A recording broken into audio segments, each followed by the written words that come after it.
Welcome back to another technical deep dive here in the debug zone.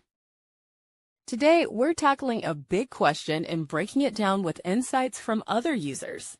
Hopefully, this clears up some misconceptions and helps you get the answer you need. So buckle up, stay a little curious, and let's jump right in.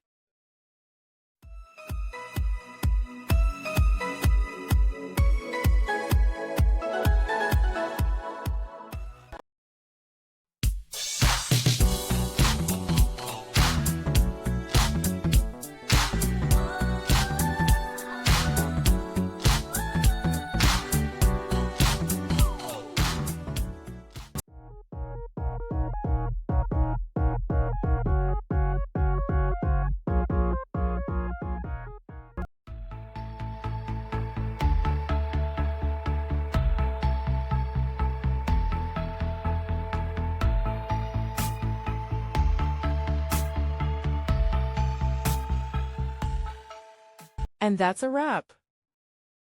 I hope you found the answer you were looking for. If you did, take a second to hit that subscribe button. It really helps out. And let me know in the comments which solution worked best for you. See you next time in the debug zone.